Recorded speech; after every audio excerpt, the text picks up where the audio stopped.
Bonjour les amis, j'espère que vous allez bien. Aujourd'hui, nous sommes le samedi 9 décembre 2023 et nous allons faire l'actu crypto de cette fin de semaine. On va commencer, il y aura Realty, ensuite je vais parler un petit peu de Aesthetics, de Ripple, XRP et aussi quelques présages, que ce soit en Gematry ou la BIS qui nous annonce certaines choses. On va commencer par Realty. Il y a un arrivage, il y a pas mal de propriétés, 1, 2, 3 et une quatrième qui arrive, et aussi il y a actuellement un réinvestissement et un prochain réinvestissement pour la propriété Weddingham Détroit 1000, le chiffre est 482,21. Voilà, pour ceux qui sont intéressés, regardez bien.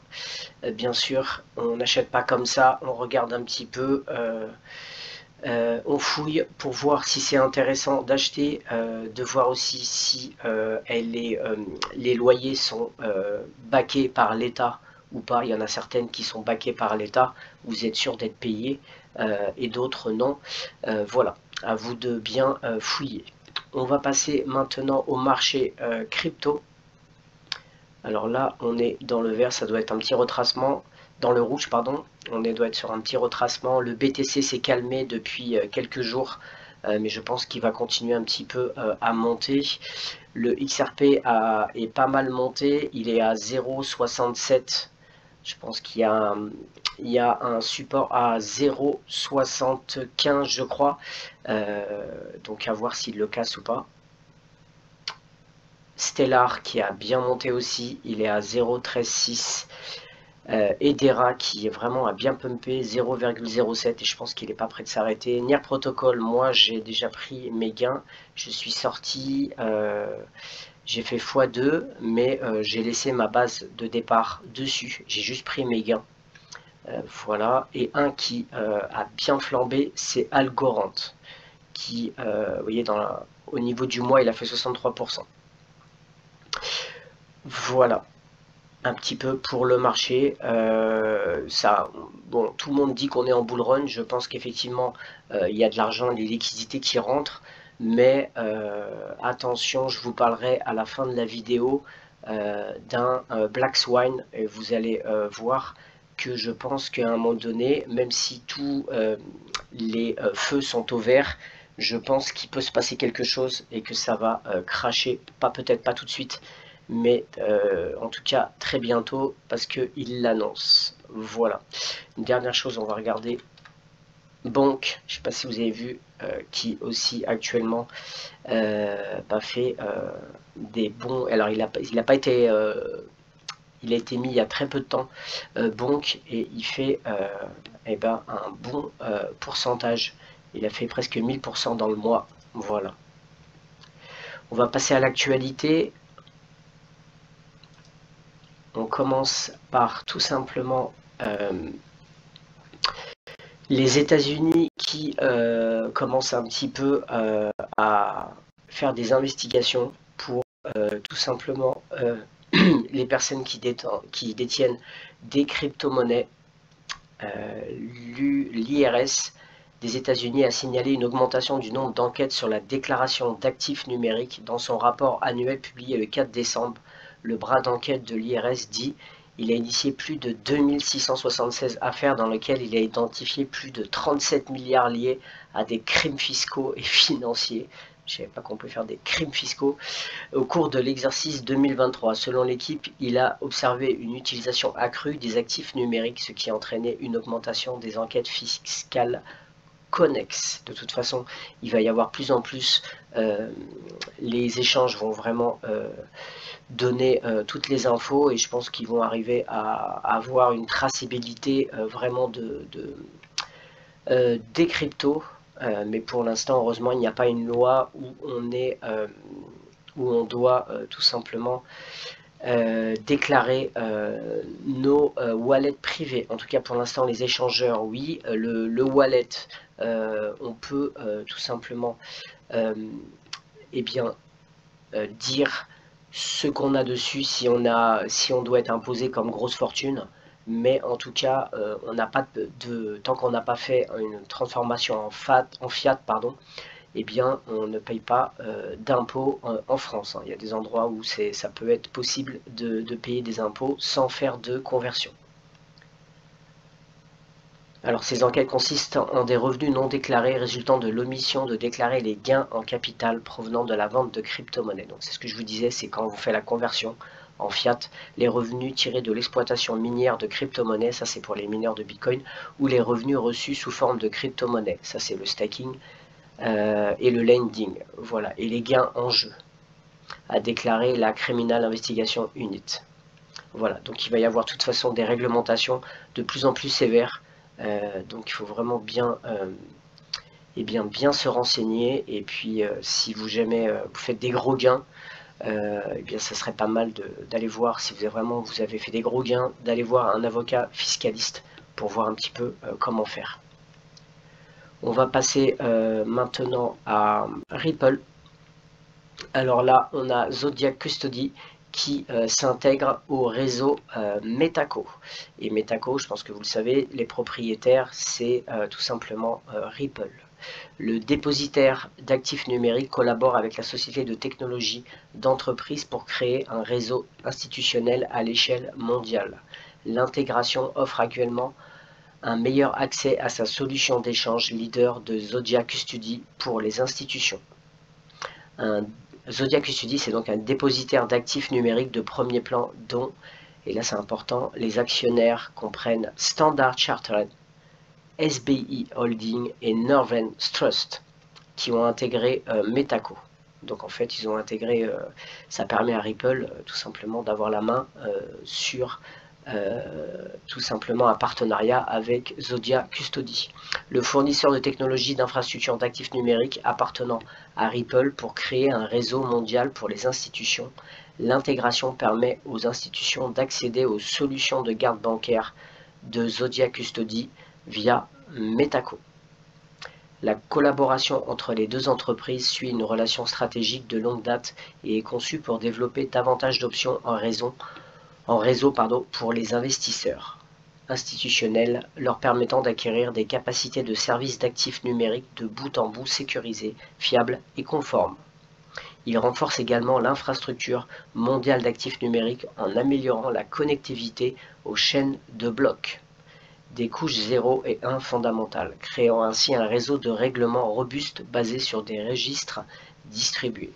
Et là, bien sûr, il va y avoir le réseau XRP Ledger et aussi, je pense, Stellar.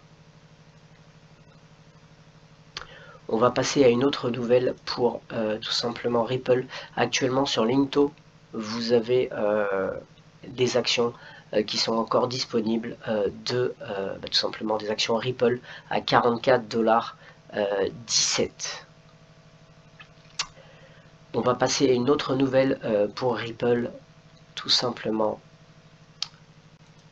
C'est sur Palao, je pense que vous connaissez Palao, j'en avais parlé pour tout simplement l'identité numérique. Je vous rappelle qu'on pouvait acheter une carte de résident pour 250 $ en ligne.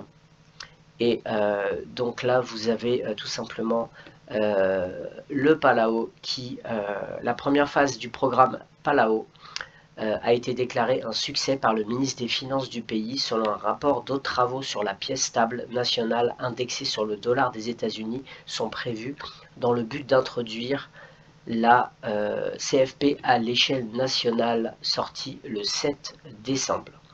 Le projet PSC de 3 mois a été réalisé avec la participation de Ripple et a utilisé la plateforme XRP Ledger, Banque Centrale Monnaie Numérique, les CBDC. Le ministère des Finances a recruté 168 bénévoles parmi les employés du gouvernement qui ont pu dépenser 100 $ chez les... Alors 100 $ en numérique, Palao, chez les détaillants locaux participants. Les bénévoles et les détaillants ont répondu positivement à leur expérience en utilisant le Palau, tout simplement la monnaie CBDC du Palau, qui est bien sûr en projet. Les achats ont été effectués à l'aide d'un téléphone et d'un code QR ou en saisissant manuellement une adresse de portefeuille. Seuls les détaillants ont pu échanger la CFP contre des dollars des États-Unis, qui est la monnaie légale de Palau. La CFP a été entièrement garantie par 20 000 dollars dans un tiers Federal Deposit Insurance Corporation. Voilà. Donc ils sont tout simplement en pilote, ça s'est bien passé et ils vont donc continuer les investigations et je pense qu'ils vont élargir à plus de monde. Voilà, je vous rappelle, vous pouvez voir mon ancienne vidéo si ça vous est intéressé d'avoir une carte de résident au Palau, ça peut être intéressant si jamais il y a des lois en Europe pour bloquer des exchanges ou autres. Avec cette carte, vous pouvez vous inscrire, c'est légal. On va passer pour Ripple, c'est tout simplement terminé. On va passer à Esthetix. Là, c'est une super nouvelle. Bonjour la famille Esthetix, des temps très excitants arrivent pour Esthetix avec comme pour preuve ultime notre nomination pour le meilleur projet RWA de 2023. Alors RWA c'est Real World Asset, c'est tout simplement des projets réels mais de tokenisation. Voilà. Donc ils ont quand même été élus meilleur projet de 2023, c'est pas rien. Pour cette raison, nous avons fait un voyage très prometteur en Inde. Alors je vous avais montré la dernière fois une vidéo où ils avaient fait un discours et nous maximisons tout ce qui ressort de ce voyage ici en Inde. Nous nouons des contacts formidables pour qu'Esthetix prospère à court terme et surtout à long terme. Les contacts que nous avons établis permettent à Esthetix de disposer d'une base encore plus solide que celle que nous disposons déjà. Être en mesure de nous présenter devant d'énormes investisseurs, des portefeuilles immobiliers, des calls, des propriétaires de projets de premier plan et des professionnels du secteur nous donne l'opportunité de tirer parti de ces contacts et de donner à Esthetix plus de marge de croissance à long terme. Les choses s'annoncent extrêmement prometteuses et cela nous donne également davantage d'opportunités sur le marché asiatique. Comme vous l'avez remarqué, nous avons demandé à chaque membre de la famille Esthetix de voter pour que Esthetix soit le meilleur projet RWA et non sans succès. Voilà, c'est une très bonne nouvelle. Alors je vous mets pas tout, hein, tout ce qui s'ensuit, mais c'est vraiment très bon. On attend tout simplement le launchpad et le listing sur des exchanges pour tout simplement commencer et de voir un petit peu sur leur application, de voir quand est-ce que ça va commencer, hein, qu'on puisse ensuite, après le listing, pouvoir aussi investir et que justement le token prendra de la valeur. Alors peut-être pas au départ, hein, parce que il y aura bien sûr au listing, il va y avoir, ça va flamber, mais alors ils ont fait un système où on peut que vendre 10%, donc ça permet de calmer un petit peu, mais vous allez aussi avoir des gens qui vont sortir à chaque fois, qui vont revendre, qui vont pas forcément garder les jetons, et puis quand vous avez une sortie, il y a toujours une petite baisse au début, quand l'application va être en marche. Au début ça va forcément descendre un petit peu, et ensuite ça va exploser. Voilà pour Esthetix. On va passer maintenant à tout simplement la BIS qui nous prévient tout simplement de ce qui arrive, mais on va dire d'une façon un petit peu en loose day. On va voir ça tout de suite.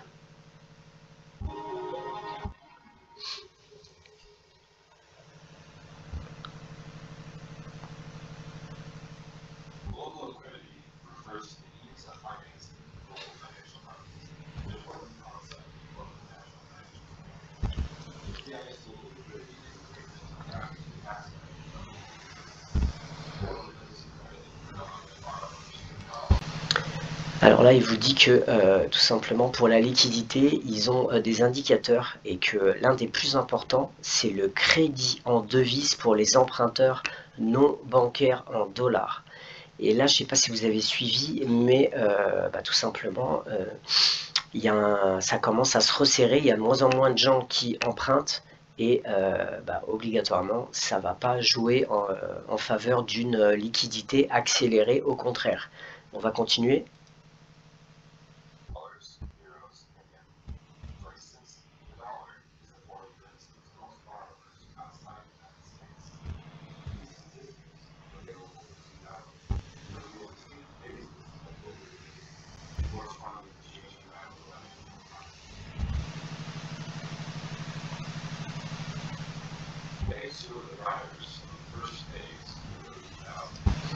Voilà, donc il dit que évidemment les banques au début ont été les premières moteurs dans les années 2000. C'est là où en fait vous avez pu gagner beaucoup d'argent, par exemple en prenant des crédits pour l'immobilier par exemple, et en fait tout simplement vu les taux d'intérêt vous étiez gagnant, c'était à 0%.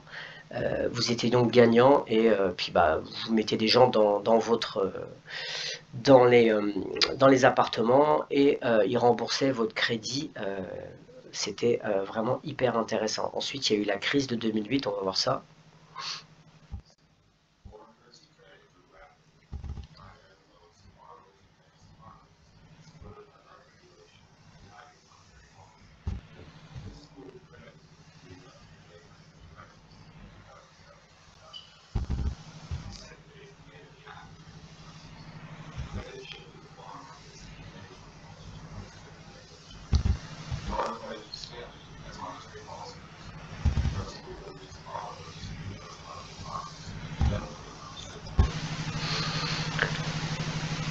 Donc là, il y a eu tout simplement un assouplissement après la crise, et donc les crédits sont repartis à la hausse, ils n'ont pas arrêté.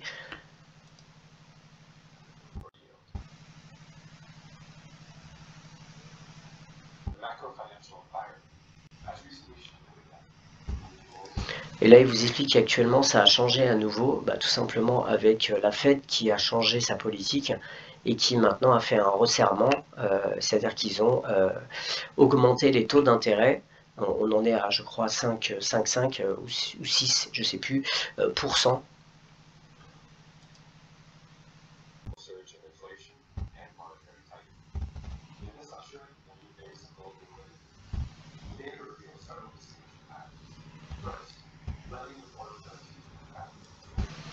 Les prêts et les devis se sont considérablement rétractés, en fait, il va le dire, tout simplement, avec les taux, les gens ne veulent plus tout simplement emprunter parce que les taux sont trop importants.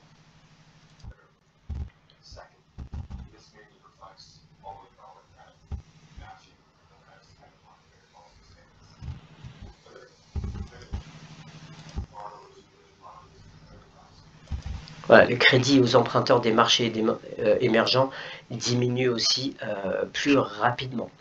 Donc en fait, on est dans tout simplement un moment où le crédit, tout simplement, les demandes de crédit sont moins importantes. Les banques aussi veulent, c'est plus dur pour pouvoir emprunter. Il faut vraiment avoir du collatéral et des gages de confiance. Du coup, il y a tout simplement une crise de liquidité.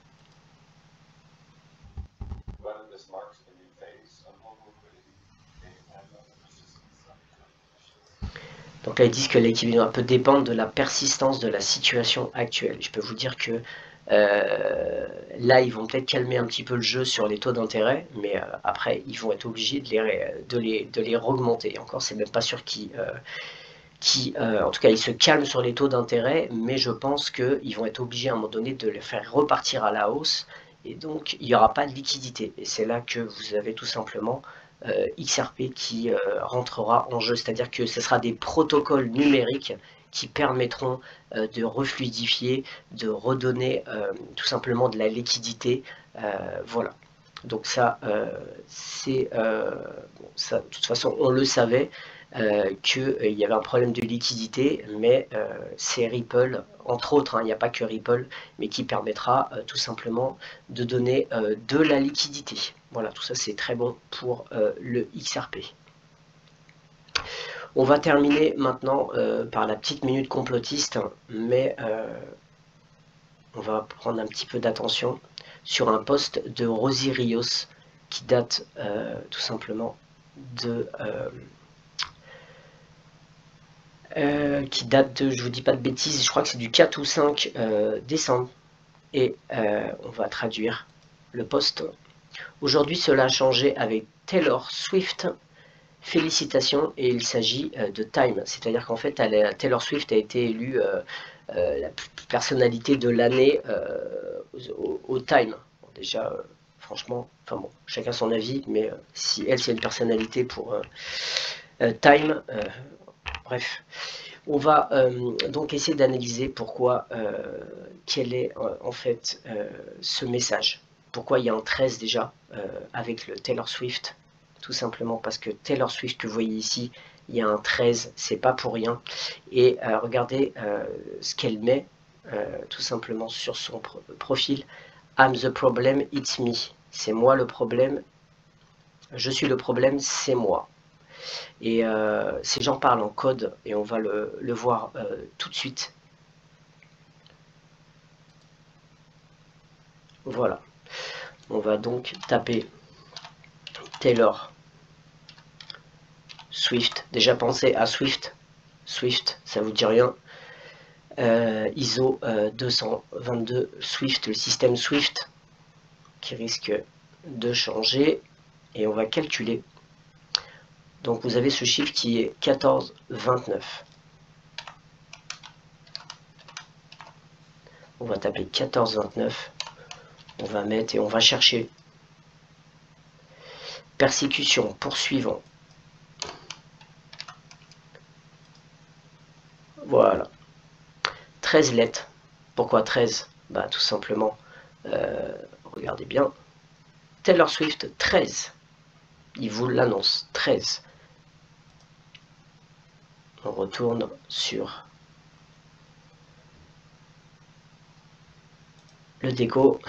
Et là, donc vous voyez cyberattaque. Et en fait, ils vous préviennent tout simplement. Et pour moi, le Black Swan, c'est-à-dire le signe noir, ça sera les cyberattaques. Voilà. On va juste regarder ce qu'est le chiffre 13. Aussi, très important pour eux, le chiffre 13. En astrologie, bien que la numérologie et l'astrologie soient en deux disciplines distinctes, elles se croisent souvent dans le zodiaque. Il n'y a pas de 13e signe, mais le chiffre 13 porte une énergie qui peut être comparée à celle de Pluton, la planète de la transformation. Comme Pluton détruit pour reconstruire. Donc il se peut que les cyberattaques détruisent et derrière il y a une naissance, comme on avait vu la dernière fois avec le XRP, une naissance, un phénix qui tout simplement un système financier qui va tout simplement naître. On va passer à la spiritualité. Sur le plan spirituel, le chiffre 13 est un puissant symbole de mort et de renaissance. C'est un rappel que la fin n'est souvent qu'un nouveau commencement. Voilà. Voilà, on pourrait continuer comme ça. Le chiffre 13 est lourd de signification ésotérique. Historiquement, il est souvent considéré comme malchanceux ou mystérieux. Voilà. Voilà un petit peu pour... il vous parle, il vous annonce des choses. C'est pas pour rien. Et on va justement regarder. Ça date du 6 décembre. Les menaces ont violé le système du gouvernement US en exploitant Adobe ColdFusion. Imaginez-vous, hein, c'est le service de sécurité des États-Unis. Les États-Unis, CISA, avertissent que les acteurs de la menace exploitent activement une vulnérabilité critique dans Adobe ColdFusion pour violer les agences gouvernementales. Voilà. Donc après, est-ce que je suis complotiste de dire qu'il serait de mèche? La faille est une contrôle d'accès impropre et qui peut permettre à un attaquant distant d'exécuter du code arbitraire. Cette vulnérabilité pourrait entraîner une lecture arbitraire du système de fichiers, une fuite de mémoire. Cette vulnérabilité a un impact sur Adobe ColdFusion version 2018 update et version 2021 aussi. Voilà. Ça date du 6 décembre. Et je pense que vous allez voir de plus en plus, même si c'est un petit peu caché, de choses sur tout simplement des attaques, de cyberattaques. Et je pense qu'à un moment donné, pour faire un grand reset et changer de système, eh bien, il faut tout simplement, les cyberattaques peuvent être un très bon moyen. Le marché des obligations d'État américaines perturbé par une cyberattaque contre la banque chinoise ICBC. Voilà, vous pouvez en chercher, hein, vous en aurez plein des annonces comme ceci. Voilà, on va terminer par une petite nouvelle aussi, ça c'est sur Uphold, tout simplement. Uphold lance son wallet de garde qui supporte le XRP token. Donc Uphold lance son, je le traduis parce qu'apparemment il ne traduit pas, lance son wallet de garde Vault en version bêta qui va initialement supporter le token XRP et qui va ensuite aussi s'élargir à Bitcoin pour le commencement de l'année prochaine. Et là, c'est un peu le même système que ce qu'on avait vu sur le Ledger, où là, le recovery, où là, même si les utilisateurs perdent leur clé privée avec le Vault, ils peuvent initialiser une clé de remplacement qui permettra de recouvrir, de retrouver ses accès à ces assets. Donc ça peut être une bonne chose. Vous verrez beaucoup plus dans les échanges ce genre de choses maintenant avec un système de protection où vous allez payer une petite assurance. Je crois que là c'est 50$ et ça vous permettra, en fait c'est tout simplement pour attirer les noobs dans la crypto, les gens qui ne connaissent pas, et que ça se permettra de tout simplement démocratiser. Je vous rappelle que leur objectif c'est les CBDC et c'est que tout le monde, mine de rien, tout le monde arrive tout simplement à un système numérique pour contrôler. Donc ils sont obligés, les gens ne vont pas y aller si c'est un peu compliqué ou si ils peuvent perdre leur portefeuille en perdant leurs mots-clés. Là, ça permet de donner un petit peu de sécurité, et pour ces gens-là, ça leur permet de rentrer en toute sécurité, sinon ils seront frileux, et si tout le monde est frileux, ça ne marchera pas. Voilà.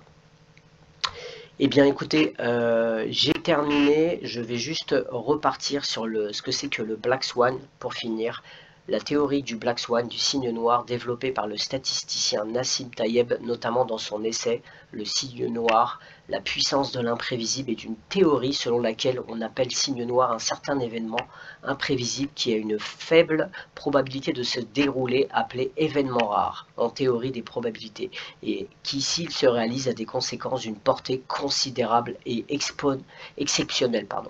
Taleb a dans un premier temps appliqué cette théorie à la finance.